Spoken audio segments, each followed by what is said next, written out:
नमस्कार. श्री स्वामी समर्थ सर्वांना. आजच्या व्हिडिओमध्ये तुम्हा सगळ्यांचं खूप खूप स्वागत आहे. स्वामी तुम्हा सगळ्यांना कायम सुखी ठेवो ही स्वामीचरणी प्रार्थना करते आणि आजच्या व्हिडिओला सुरुवात करते. तर आजचा व्हिडिओ असा आहे की आता उद्या आहे गुरुवार, तर उद्या आहे संकष्टी चतुर्थी. आता संकष्टी चतुर्थी असल्यानंतर आपण आपल्या घरातील दारिद्र्य नष्ट होण्यासाठी बऱ्याच सेवा उपाय करत असतो. त्याचप्रमाणे आपण संकष्टी चतुर्थीचा उपवास करत असतो. आता प्रत्येक महिन्यामध्ये जी संकष्टी चतुर्थी येत असते त्या चतुर्थीचा आपण उपवास तर करतच असतो. त्याचबरोबर काही सेवा उपाय करणे हे पण तेवढेच गरजेचे असते. म्हणून मग आपल्या घरातील गरिबी संपावी, आपल्या घरातील दारिद्र्य नष्ट व्हावे असे प्रत्येकाला वाटत असते.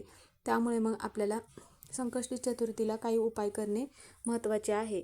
आपल्या घरातील दारिद्र्य नष्ट होण्यासाठी किंवा तुमच्या घरामध्ये एखादी व्यक्ती खूप व्यवसाय करते, घरामध्ये पैसा येतो पण कुठे खर्च होतो किंवा कुठे संपतो हे समजत नसेल किंवा घरामध्ये पैसा टिकून राहत नसेल, सतत घरामध्ये दारिद्र्य येत असेल, तर मग आपल्याला संकष्टी चतुर्थीच्या दिवशी आपण तर गणपती बाप्पाचा उपवास तर हा करतच असतो. त्याचप्रमाणे आपण काही सेवा पण करतो. सेवा करत असताना आपण काही उपाय करत नाही, त्यामुळे घरामध्ये दारिद्र्य येत असतं. म्हणून मग आपल्याला सेवा करत असतानाच काही उपाय पण करणे महत्त्वाचे आहे. तर 11 तांदळाचे दाणे घ्यायचे आहेत आणि ते कुठे अर्पण करायचे आहे त्याबद्दलचीच माहिती आपण आजच्या व्हिडिओमध्ये घेणार आहोत. तर व्हिडिओ शेवटपर्यंत नक्की बघा. व्हिडिओ आवडला तर व्हिडिओला लाईक करा. चॅनलवर नवीन असाल तर चॅनलला सबस्क्राईब करा.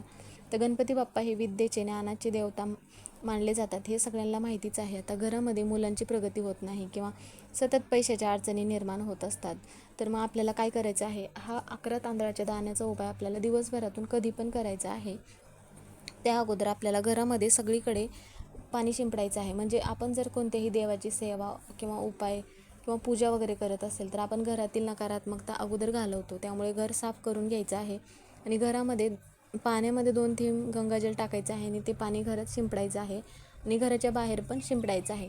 यामुळे काय होतं की घरातील आणि घराबाहेरची नकारात्मकता निघून जाते. आणि उंबरठ्याला हळदीचं लेपन करायचं आहे. हळदीचं लेपन केल्यानंतर माता लक्ष्मीची पावलं काढायची आहेत आणि घराचा जो मेन दरवाजा आहे त्यावरती स्वास्तिक काढायचं आहे कुंकवाने. तर मग आपण ज्यावेळेस घरामध्ये माता लक्ष्मी प्रवेश करेल तर आपला उंबरठा जर स्वच्छ असेल तर माता लक्ष्मी आपल्या घरामध्ये प्रवेश करते आणि घरामध्ये टिकून राहते. आणि त्यानंतर आपल्याला मग काय करायचं आहे, आपल्याकडे गणपती बाप्पाची ही मूर्ती प्रत्येकाच्या देवघरामध्ये असतेच. तर गणपती बाप्पाची मूर्ती आपल्याला ताम्हणामध्ये घ्यायचं आहे आणि गणपती बाप्पांना अभिषेक घालायचा आहे. पंचामृत बनवून अभिषेक घालू शकता किंवा तुम्ही दूध किंवा पाण्यानं पण अभिषेक घातला तरीही चालेल. अभिषेक घातलेलं जे पाणी आहे तर ते काय करायचं आहे, तीर्थ म्हणून घरामधील प्रत्येक व्यक्तींना प्यायला द्यायचं आहे आणि घरामध्ये सगळीकडे शिंपडायचं आहे. ज्यामुळे काय होईल की घरामधील प्रत्येक व्यक्तीची नकारात्मकता दूर होते आणि घरामध्ये प्रसन्न वातावरण राहते. नंतर मग काय करायचं आहे, गणपती बाप्पांना चंदन लावायचं आहे आणि 21 दुर्वांची जुडी अर्पण करायची आहे आणि त्यानंतर लाल जास्वंदीचं फूल अर्पण करायचं आहे.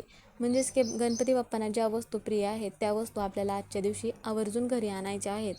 आणि नंतर मग आपल्याला काय करायचं आहे, तुम्ही नैवेद्य किंवा मग हा जो उपाय आहे 11 तांदळाच्या दाण्यांचा, हा उपाय तुम्ही घरी करू शकता किंवा मंदिरामध्ये केलात तरी पण चालेल. मंदिरात केलेला उपाय हा लवकर प्रभावी ठरतो. शक्य होत असेल तर आवर्जून तुम्ही मंदिरातच करायचा आहे हा उपाय. जर नाही शक्य झालं तर तुम्ही घरी केलात तरीही चालेल. आणि गणपती बाप्पांना मोदक बनवला असेल तर मग मोदक नैवेद्य म्हणून अर्पण करू शकता किंवा मग तुम्ही गुळ खोबऱ्याचा नैवेद्य ठेवलात तरीही चालेल. नंतर मग काय करायचं आहे, अगोदर घरातील वातावरण आपल्याला प्रसन्न करून घ्यायचं आहे. म्हणजेच की देवघरामध्ये दिवा प्रज्वलित करायचा आहे आणि नंतर आपल्याला अखंड 11 तांदूळ घ्यायचे आहेत.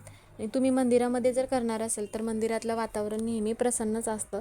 तिथे आपल्याला वातावरण प्रसन्न करण्याची आवश्यकता नाही. मग एक जास्वंदीचं फूल घ्यायचं आहे आणि मग 11 तांदूळ घ्यायचे आहे. आता तांदूळ घेत असताना आपल्याला चांगले घ्यायचे आहेत, तुटलेले वगैरे किंवा अर्धे तुटलेले न घेता. आणि नंतर काय करायचं आहे, ते जे आपण तांदूळ घेतले आहे तर त्या तांदळाला काय करायचं आहे, कुंकू लावायचं आहे. म्हणजेच की ज्याप्रमाणे आपण अक्षदा बनवतो त्याप्रमाणे ते तांदूळ आपल्याला बनवायचे आहे. आणि गणपती बाप्पांना फूल अर्पण करायचं आहे आणि मग आपल्याला एक मंत्र म्हणायचा आहे, इदम अक्षदम ओम गण गणपते नमः. इदम अक्षदम ओम गण गणपते नमः. असा आपल्याला 11 वेळा हा मंत्र म्हणायचा आहे. म्हणजेच की आपण 11 अक्षदा घेतल्या आहेत, म्हणजेच की 11 तांदळाचे दाणे. तर मग आपल्याला हा मंत्र पण 11 वेळा म्हणायचा आहे. आणि प्रत्येक अक्षदाला म्हणजेच की उजव्या हातामध्ये एक अक्षदा घ्यायची आहे आणि मग एक मंत्र म्हणायचा आहे. आणि नंतर मग आपल्याला एक एक करून ते जे तांदूळ आहे तर गणपती बाप्पांना अर्पण करायचं आहे. आणि मग नंतर आपल्याला गणपती बाप्पांना प्रार्थना करायची आहे तुमच्या घरामध्ये पैशाच्या अडचणी निर्माण होत असतील किंवा सतत दारिद्र्य येत असेल, जे पण काय असेल ते गणपती बाप्पांना तुमच्या मनातील इच्छा सांगायची आहे. आणि ते जे तांदूळ आहे तर ते तांदूळ आपल्याला दिवसभर तसेच ठेवायचे आहेत. आणि एक कागद घ्यायचा आहे आणि त्यामध्ये आपण जे 11 तांदूळ अर्पण केलेले आहे तर ते तांदळाची पुडी बनवायची आहे. आणि मग ती पुडी बनवून झालेली आपल्याला आपल्या घरामध्ये जिथे आपण पैसे वगैरे ठेवतो तर त्या तिजोरीमध्ये तुम्ही ठेवू शकता, किंवा मग तुमच्या घरातील तुम्ही खास व्यक्तीसाठी हा उपाय करत असाल तर मग त्या व्यक्तीच्या पाकिटामध्ये तुम्ही ठेवायला देऊ शकता. यामुळे काय होतं की त्या व्यक्तीमध्ये, जर व्यक्ती व्यवसाय करत असेल किंवा नोकरी करत असेल तर त्या व्यक्तीमध्ये आर्थिक अडचणी निर्माण होत असतील किंवा पैशाच्या समस्या निर्माण होतात सतत, तर मग त्या व्यक्तीच्या समस्या दूर होण्यास मदत होते. आणि तिजोरीमध्ये ठेवला तर घरामध्ये कधीच पैशाची कमतरता भासत नाही, घरातील गरिबी संपून जाते, आपले दारिद्र्य नष्ट होते. आणि आपल्या घरामध्ये, म्हणून हा उपाय करत असताना जर महिलांना मासिक धर्म असेल तर हा उपाय करता येणार नाही. त्यावेळेस तुम्ही पुढील महिन्यात जी संकष्टी चतुर्थी येईल त्यावेळेस तुम्ही हा उपाय आवर्जून करू शकता. आणि घरामध्ये जर सुतक वगैरे असेल तर मग घरामध्ये कोणत्याही व्यक्तीला हा उपाय करता येणार नाही.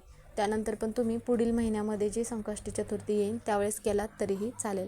आता आपल्या घरामध्ये सतत अडचणी येत असतात, तर त्या अडचणी दूर होण्यासाठी आपण गणपती बाप्पाचा हा उपवास तर करतच असतो. तर जरी उपवास आपण केला नाही तरी पण आपण काही सेवा उपाय करणे महत्त्वाचे असते. तर मग आपल्याला गणपती बाप्पांना आपल्या इच्छा मनोकामना पूर्ण होण्यासाठी आपण काही सेवा उपाय करणे महत्त्वाचे आहे. आणि गणपती बाप्पाला ज्या वस्तू प्रिय आहेत त्या वस्तू पण आपल्याला अर्पण करायचे आहे. म्हणजेच की लाल जास्वंदीचं फूल, 21 दुर्वांची जुडी. तर ह्या ज्या सगळ्या वस्तू आहेत तर जिथे गणपती बाप्पाचं मंदिर आहे तिथे जाऊन आपल्याला आजच्या दिवशी आवर्जून अर्पण करायचं आहे. कारण की हा जो उपाय आहे तर हा उपाय आईने आपल्या मुलांसाठी करायचा आहे. आता मुलांमध्ये सतत अडथळे येत असतील, ते अडथळे दूर होण्यासाठी. आणि मग आपण संध्याकाळी आपल्याला चंद्राची पूजा करायची आहे. आणि ओम गण गणपते नमः असा 108 वेळा मंत्र म्हणायचा आहे. आणि आपली जी पण काही इच्छा आहे ती इच्छा मग गणपती बाप्पांना सांगायची आहे. आणि 21 दुर्वांची जुडी ज्यावेळेस आपण गणपती बाप्पांना अर्पण करणार आहे त्यावेळेस मग अथर्व शीर्ष म्हणायचं आहे. तुमची लहान मुले असतील तर तुम्ही मुलांकडून स्वतःहून म्हणून घ्यायचं आहे अथर्व शीर्ष. मोठी मुलं असतील तर त्या मुलांना म्हणता येईल, लहान मुलं असतील तर त्यांना म्हणता येणार नाही. त्यावेळेस मग आईनेच आपल्या मुलांसाठी हा उपाय करायचा आहे. जर मुलं मोठी असतील तर त्यांना तुम्ही म्हणायला सांगू शकता. यामुळे काय होतं, आणि मुले जर तुमची लांब राहत असतील तर मग आईने आपल्या मुलांसाठी ही सेवा आवर्जून करायची आहे. तर गणपती बाप्पा हे विद्येचे, ज्ञानाचे देवता मानले जातात. म्हणून मग आजच्या दिवशी गणपती बाप्पांना ज्या पण काही वस्तू प्रिय आहेत त्या वस्तू मुलांकडून आवर्जून अर्पण करायच्या आहेत गणपती बाप्पांना. आणि आजच्या दिवशी गणपती बाप्पांचा दिवस असल्यामुळे ज्या पण काही वस्तू तुम्हाला दान करणं शक्य होत असेल तर त्या वस्तू तुम्ही आजच्या दिवशी मंदिरामध्ये आवर्जून दान करायचे आहेत. ज्यामुळे काय होईल की आपल्या घरामधील दारिद्र्य नष्ट होते, मुलांची प्रगती होते. म्हणून मग ह्या ज्या सगळ्या सेवा आहेत, उपाय आहेत तर संकष्टी चतुर्थीच्या दिवशी आवर्जून करायचे आहेत. तर प्रत्येक वेळेस आईला आपल्या मुलांसाठी सेवा करायच्या असतात, पण काही ना काही अडचणी येत असतात. म्हणून आईला जर ह्या सेवा करायला जमत नसेल तर तुम्ही मुलांकडून सेवा करून घेतलात तरीही चालेल. तर मग आजच्या व्हिडिओतून एवढीच माहिती सांगायची होती. व्हिडिओ कसा वाटला कमेंट करून नक्की सांगा.